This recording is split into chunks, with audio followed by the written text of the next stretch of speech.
Thanks for clicking on this video. My name is Joe Ignace, and instead of watching a video about my thoughts on business growth or success or leadership, you're gonna be watching a talk from one of our speakers at the Best Year Yet conference that I co-founded with Brandy Lydon in 2024, based on the idea that if you win in life, then you'll win in business. We believe that when local entrepreneurs are successful, the community wins at the same time. So I hope you enjoyed this talk from Brandy Lydon. She's the owner and founder of Lydon Properties and Mom, You're Not Alone. She's a multi-million-dollar investor, and she is absolutely incredible. I'll see you at the end. Your lifestyle number, whether you're wanting to share that or not, is going to be covered in 5 years. Where are you at? Where do you need to get to? You guys have to know why that you're doing this. If you listen to Kelly over here, like finding your purpose, you cannot be out there hustling, grinding every day if you don't have a why. If you listen to the podcast, it's helping moms build wealth, getting their time back, and building a life worth living. So, sorry men, just kidding. We were put on this earth to do more, be more, and serve more people. So I'm Brandy Lydon. I'm a local realtor and investor here in Knoxville, Tennessee. I'm also the founder of Mom, You're Not Alone podcast, and I'm a wealth and life coach. So I'm super passionate about getting people to build wealth. It's sorry men in the room over here. I may focus really strongly on my mamas and my females, but only just because a lot of people focus wealth towards men and the females get left behind a little bit. So I'm going to be talking to everybody as a whole about building wealth, but I'm not going to get into my personal story here. I'll get into that at the end. I talk at the end of today, so I'm not gonna dive into that yet. But this will all make sense when we chat later. So super passionate about wealth. We're going to talk about. Does anybody know what the definition of your net worth is? Nobody? Your assets less your liabilities. Yes. The value of assets a person or corporation owns minus the liabilities that they owe. Okay, so we're going to chat about that. So what I want you to do, and you may not know all of this, but I want you to jot down. Okay, so we're going to talk about your assets. Okay, anything that you own. You could have a mortgage on it, but it's something you own, nothing that you rent, right? So house, cars, any asset that you own, I want you to jot down a roundabout figure, okay? And we're going to total up all of our assets, then we're going to total up all of our liabilities, and we're going to minus that out, and that is your net worth. Now, we're going to be just candid here. Most people's net worth is negative, yes? Everyone in the U.S. has debt, unfortunately, student loans, debt, all of this, yeah. So most of us are going to be in the negative at this point. And the goal of this session over here is I want you to, first step, it's kind of like AA, right? Like admit where you're at. So just we want to know where we're at, and then we want to make a plan for where we're going to get to, okay? Now, I'll share, this is a little bit of my story, but I'll share this. In 2007, 8, y'all know the real estate market in that. Okay, I had to file bankruptcy, me and my husband. And so I've been there. Like, I don't want you to think, oh, this little lady is up here like trying to spit knowledge at us, and I've never been through anything. I've gone through that, and I had to get myself back up to where I am today. So I see you, I feel you, no matter where you're at in this. No one's going to be looking at your paper, no one's going to be judging you, but what we're going to start with is list out all those assets, okay? I have a house that's worth blah, blah, blah. Have a car that's worth this, okay? So take a couple minutes and list all of those assets, roundabout figure of what you own and what they're worth. Market value. And if you're finished with that, on a column beside it or down below, I want you to write out all liabilities, okay? This is anything you have a loan on, anything you owe on, okay? So yes, you had this house that's worth $500,000, but I owe $375 or $400, okay? So liability is $375 beside that. I have this car, it's worth $20,000, and I owe $15,000. Okay, so we're gonna write all the liabilities, anything you owe that you're making a payment to a person, a bank, whatever. Credit card debt, all of it. Any payments you're making. Not rent, I'm talking about loan, some kind of credit card loan, okay? So we're going to list out all the liabilities. And I want you to total both of these columns up. Some people want to leave the 9 to 5, some people want to create generational wealth. Those are the people that there's another. Now, you may want to get real specific. If you guys want a true like net worth calculator, if you go to brandylydon.com, there's a little button, free net worth calculator, click it, boom. You have a full spreadsheet where you can adjust this and edit it, okay? So, is anybody need a little bit more time? Or are we good for this exercise? Good? Okay, cool. So, assets minus liabilities, circle that number. Don't judge yourself, don't judge your neighbor, don't look at your neighbor's sheet. We could be in the negative, we could be zero, we could be in the positive, all right? And I want you to look at that number and think, is this where I want to be? Okay, most likely we can all say no, right? We want to get better, that's why we're here. And I want you to set a 1-year goal. We're going to talk about that and what that looks like. I want you to set a 5-year goal, and I want you to set a 10-year goal. Okay, now, and we're surely talking about that net worth number. Okay, so I'm going to make an example. Like, let's say I'm negative 10,000 or something like that. That's my net worth. All right. Year 1, I want it gone. I want to be 0. Okay. Year 5, I want to be 50,000. I want my net worth 50,000. Okay. Year 10, you know, we could have big goals. All right. There's Keller Williams has a wealth group, and you had to write a $50 million net worth plan for yourself. I'm like, oh, I'm going to throw up. Like, what? You know, and so I'm saying that just to say, like, I want you to think as big as you possibly can for yourself. Nothing's going to stop you, no limits. You've got to think, you know, way bigger than you think you're capable of, okay? So write down that 1 year. This is in regards to the net worth. The 1-year goal. Write down a 5-year goal and a 10-year goal for these numbers, okay? If you have a spouse at home, share this. Talk about this. You guys want to be on the same page with each other because it's accountability that is going to get you there and push you through. Because like Melissa got up there and talked about finances the whole time. Does anybody love to talk about finances? Yes? Yes? Yeah? Oh, can we some lenders? Okay, all right. Okay. So most people do not love to talk about finances. And for you to sit there and look at your number, okay, we're also going to pause a little bit. I want you to take the belief of I'm worth, this is my value and my worth, in relation to this number.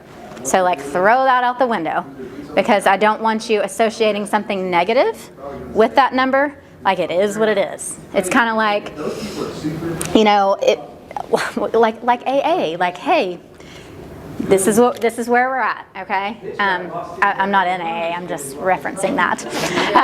I do like to drink occasionally. But no, it's like you're just assessing where you are, and then we're making plans for the future, okay? So, but just don't let that determine your value or your worth, okay? All right, so have we all set goals, 1, 5, 10 years? Yes? Okay. Does that 10-year number scare you? No? It's not big enough. Double it. Does anybody's 10-year number like scare them? Yep, then you made it big enough. Yes, JT? Yeah? Okay. All right, so what I want you guys to think is there's nothing stopping you from getting where you want to go, okay? Now, let's talk about we've talked about the goals. Let's talk about how are we going to get ourselves there. Okay, so if we're talking about net worth, we're building our wealth somehow. And like Melissa said on stage, you can build it a whole plethora of ways. We can build it through real estate. We can buy rentals. We can do short-term stuff that Vernon's talking about. We can do all kinds of things: real estate, stocks, investments, mutual funds. I'm not going to pretend that I'm a financial advisor. But there's all kinds of ways to do that, right? So if you're not knowledgeable in those ways, get yourself a professional, set yourself some true goals, okay? Now let's talk about passive income. Let me ask the room a little bit. Who has like a 9 to 5 that they're like, Okay, yes, all right. So let me talk to you guys first, and then I'll talk to my entrepreneurs that have a little bit more flexibility. So 9 to 5 people, you guys you clock in, you clock out, okay? So I would say for you, your number one goal is like get a skill, find a skill that you can do, like a side hustle, and pour yourself and learn. Do something that's going to be able to make you, an extra stream of income, okay? If you guys are entrepreneurs, is anybody limiting your income as an entrepreneur? Most likely not, right? Super quick, hope you're enjoying this video. If you like this content and find it extremely beneficial, then we want you to experience it in person in 2025 at the Best Year Yet conference. We'll have 10 speakers all around these similar topics talking about how you can win in life and win in business. So if you want to join us, go to joeignace.com/bestyearyet2025. Can't wait to see you there. All right, back to the video. Okay, so we have unlimited income if we have unlimited willingness to hustle. Yes? All right, so you've got to find some kind of side hustle, set yourself some goals, decide what it's going to be to build this wealth. Is it real estate? Is it getting a professional financial advisor to help you? And I'm not talking about, like Melissa said, you can walk into the office and say, hey, I have $10 a week, I'm ready to invest. It's not, you can't really put that like, oh, I'm not at that level yet to go in and talk to this person, or oh, I don't have a down payment, I can't really talk to this real estate agent. Get in touch with a lender, somebody that is like, and set a plan for yourself, okay? So now we're going to dive into passive income.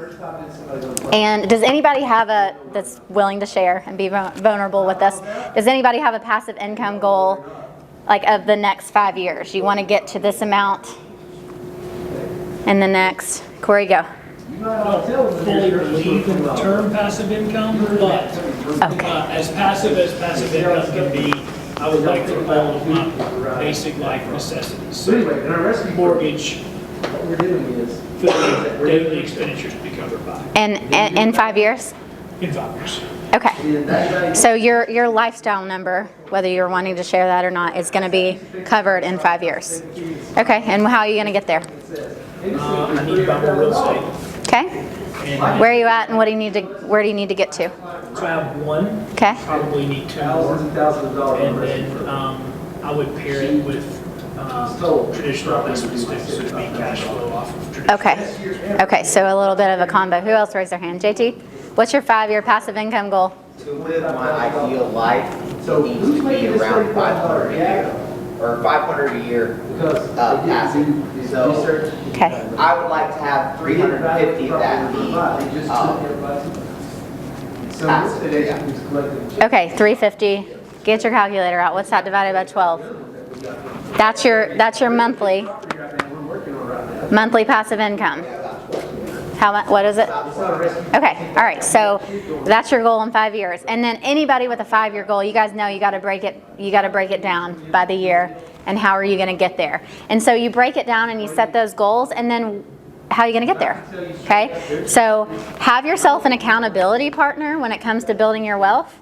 That could be spouse, best friend, mentor, somebody random, somebody sitting beside you that has no idea what your life is and what you're going through. Whoever it is, just have yourself a mentor. Who got on stage and said a no mentor? I'm like, my brain's Angie. Ha, no mentor. You guys need a wealth mentor. Okay, and it can be someone in your same, like, right in line with you. It can be someone ahead of you. Whatever you. It's just an accountability partner on your wealth journey, okay? So I challenge you guys to do that. So passive income, ways that we can get passive income. Can we share a couple ideas? I mean, we know that we can buy a real estate property and have rentals, right? And that's passive income, yes? Can anybody share another way? Ryan? There's residuals, index funds. Yep. There's many. Yeah, any financial advisor. Yeah, the Rolex card of all the options there. Yes. Okay. Now that's getting yourself educated or finding an advisor to help you out with that. Anybody else? Anything else that can be passive? Yes. Just lending in general. Like people need to sell. Everyone needs money in somewhere usually. So you can lend on the basic necessity. Be in the bank. You be the bank. Yes, absolutely. Yep.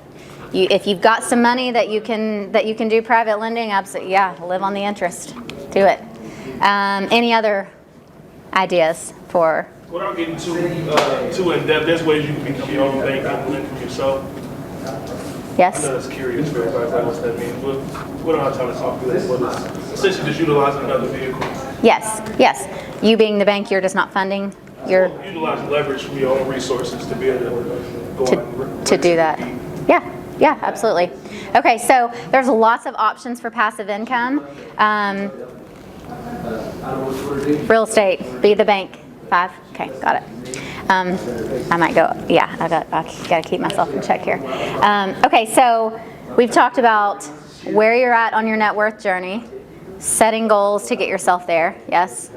1, 5, 10, and then passive income and what your goal looks like there. Now, another thing that I want to talk about, like in your wealth building journey, you guys have to know why that you're doing this. Like, so if you listen to Kelly over here, like finding your purpose, you cannot be out there hustling, grinding every day if you don't have a why. Okay, so I'm going to challenge you guys, if you do not know your why, dig a little bit deeper on finding your purpose and why you do what you do. Okay, and I'm 42, almost 42. It took me till a couple years ago to truly find my purpose, and so and loved helping people. Like, done really well in real estate. Loved helping people all along, and poured into my people and the relationships and all of that.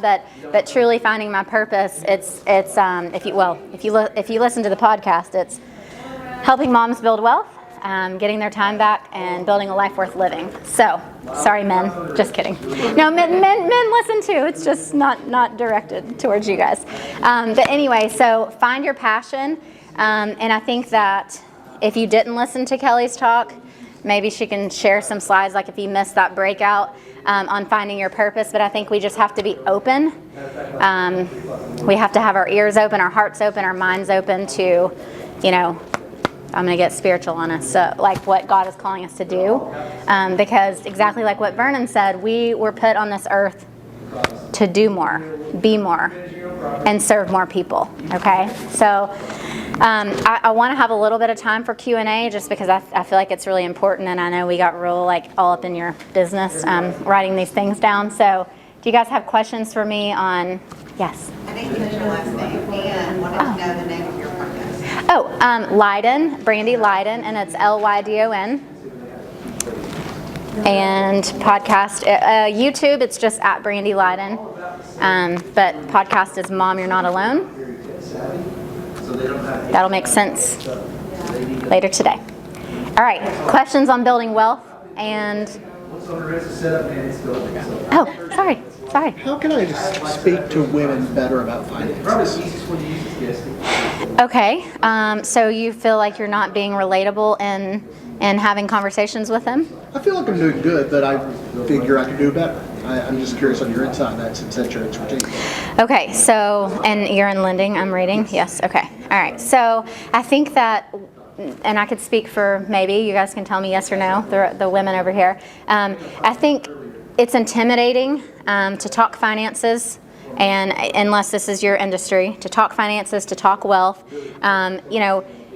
If you're in a traditional scenario where you're married and the man handles everything, you're not feeling confident talking about it. You're not feeling like that's your place, your role. You know about it.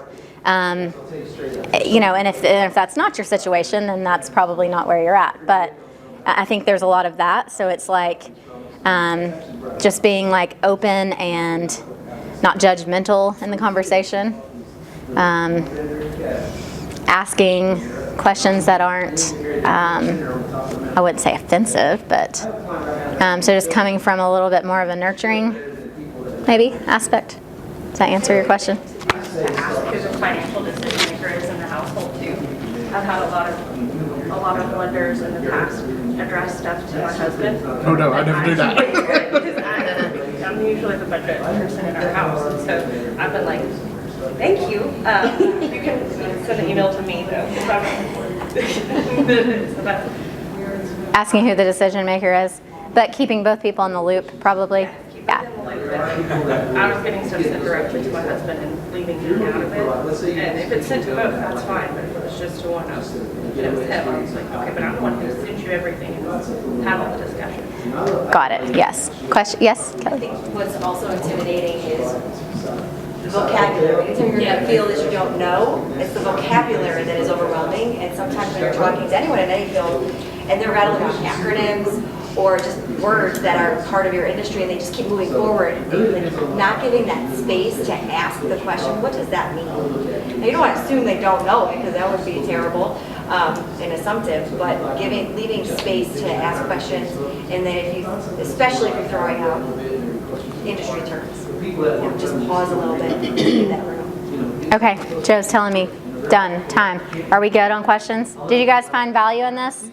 Are you gonna go home and do your homework? 1, 5, 10? Yes, yes. Yeah. How do you, He's still talking. what's your guideline for goals? Like 5 years, 10 years? Like what do you, I just like arbitrarily picking a number in the sky right now and putting it down.